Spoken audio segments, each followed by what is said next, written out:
But good morning, wonderful and accomplished graduates. I bring greetings to you, your friends, family, and the faculty on behalf of the Board of Governors.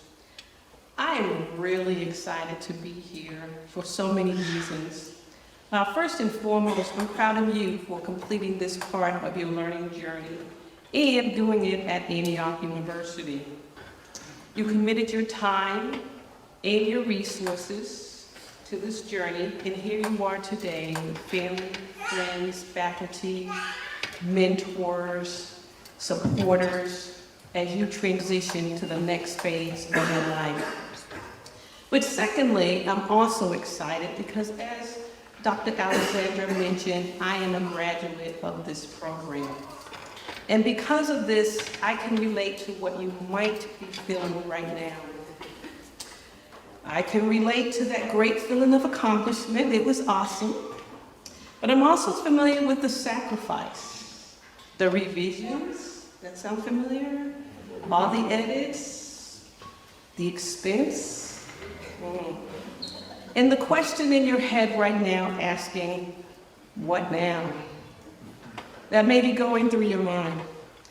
Related to that question, let me say I did not have all of the answers to that question when I sat where you were sitting right now. But what I did come to realize along the way since I graduated is that this particular day, this moment was, at that time, deservedly about me. But what I realized later on is that the learning and the knowledge, it did not belong solely to me.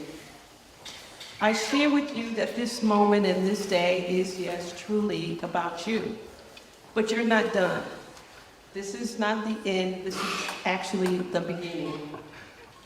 There is a responsibility that is associated with your scholarship and your research. Remember, your doctorate is in leadership and change. So now you must lead and change. I know you thought your PhD in leadership and change was a noun, but it's a verb. It's a verb. We're in turbulent times. Life essentials such as education, healthcare, civil rights, and so much more are actually in jeopardy. You may recall learning during your time at Antioch that your research should bring about new learnings into existence or tap into previous research and extend that conversation. So don't let your research end in this moment. Today is a special moment as we celebrate your accomplishments, but tomorrow your future self begins. You have a responsibility to ensure that your research helps mankind and makes a difference in the world to solve real-world problems. You have a responsibility to apply your research. Mastering the grounded theory methodology or interviewing 200 participants is most certainly very commendable. But as the back of the commencement program states, so you can flip it over, you will see this. It says, and you already flipped it over, okay, great. You are joining the ranks of Antioch alumni around the world, committed to furthering social, racial, economic, and environmental justice. You simply cannot be silent during these times. There are consequences to that silence. Now, as a graduate of the program, I do keep up with the Antioch PhD community emails. I get them all the time and I scan them, some of them I read. And even though I have not met many of you, I have read some of your research, and occasionally, I have to admit, I have dropped into your Zoom dissertation defenses. I didn't announce myself. I know that Jane Feinberg researched education and race and the importance of developing white teachers who are teaching Black, Indigenous, and person of color, also known as BIPOCs. I know that other graduates such as Dr. Stephanie Fox, Shantae Meadows, and William Keating researched aspects of mental health. Silence means that BIPOCs will continue to face more barriers to economic opportunities, face more limited access to higher quality education, and must navigate an underfunded healthcare system that makes it harder to receive the care that is needed. Silence means that at a time when we need to bolster mental health programs, the 13,000 gun and violent suicides that have occurred throughout 2023 become faceless statistics. And dare I say that silence may come across as being in compliance with the very injustice you seek to eradicate. No pressure intended, James, Stephanie, Shantae, or Williams. But graduates, you must be bold. You must be loud. Bold does not mean forcing your agenda, learning, or knowledge for entry.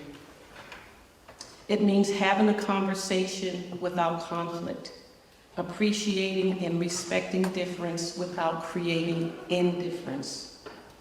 And sometimes it may mean encouraging sleepy leaders, I'll call them sleepy, to value human obligations for the common good of society.